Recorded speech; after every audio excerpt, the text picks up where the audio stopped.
నేను మీడియా మిత్రుల ద్వారా ప్రజలకు చెప్పదలుచుకుంది ఏంటంటే మా ఎల్లాడి నియోజకవర్గంలో ఇప్పుడు జరగబోయే ఎంపీ ఎలక్షన్లో చాలా జాగ్రత్తగా బీజేపీ బీఆర్ఎస్ ఒకటైపోయినాయి.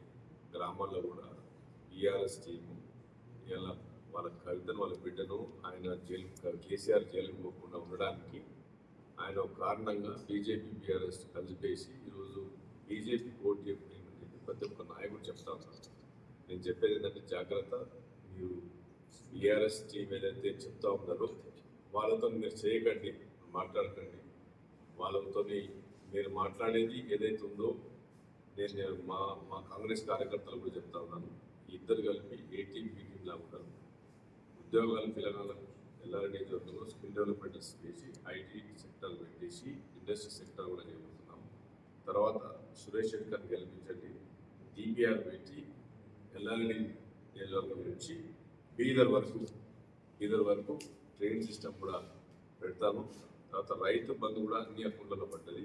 రైతు రుణమాఫీ కూడా 100% 15వ తారీఖులో కూడా క్లియరెన్స్ అవుతుంది. రైతు రుణమాఫీ గురించి 30,000 ఇండెంట్ కూడా 30,000 కోట్ల ఇండెంట్ కూడా మా ఫైనాన్స్ మినిస్టర్ బట్టి క్లియర్ చేయడం జరిగింది. కనుక మా ఎల్లారెడ్డి నియోజకవర్గ శుభవార్త రైతులకు ఏంటంటే 30,000 కోట్లు కూడా క్లియర్ అయిపోయింది. కనుక అది కూడా వస్తుంది. ఇందిరమ్మ ఇల్లు కూడా 3,800 కోట్లు శాంక్షన్ అయిపోయినాయి. ఇందిరమ్మ ఇల్లు కూడా 100% ఎమ్మెల్యేగా ఈ ఎలక్షన్ కూడా కానీ ఇందిరమ్మ ఇల్లు కూడా వస్తాయి. చేతి గుర్తుకు ఓటేసి కాంగ్రెస్ పార్టీ సపోర్ట్ చేసి ఎమ్మెల్యే ఎంపీ ఇద్దరు ఒకటే పార్టీ నుంచి ఉంటే రేపు పొద్దున అభివృద్ధి జరుగుతుంది. రేపు వచ్చే సెంటర్ నుంచి వచ్చే ఫండ్స్తో ఎమ్మెల్యే ఫండ్స్తో కాన్స్టిట్యూన్సీ వెనుకబడ ప్రాంతాన్ని అభివృద్ధి చేసుకోవచ్చు. యువకులకు ఉద్యోగ అవకాశం కల్పించవచ్చు. రైతులకు ట్రాన్స్పోర్టేషన్ సిస్టమ్ కల్పించి వాళ్ళకు గిట్టుబాటు ధర కల్పించి 500 రూపాయల బోనస్ కూడా వచ్చే సీజన్ నుంచి కూడా ఇస్తామని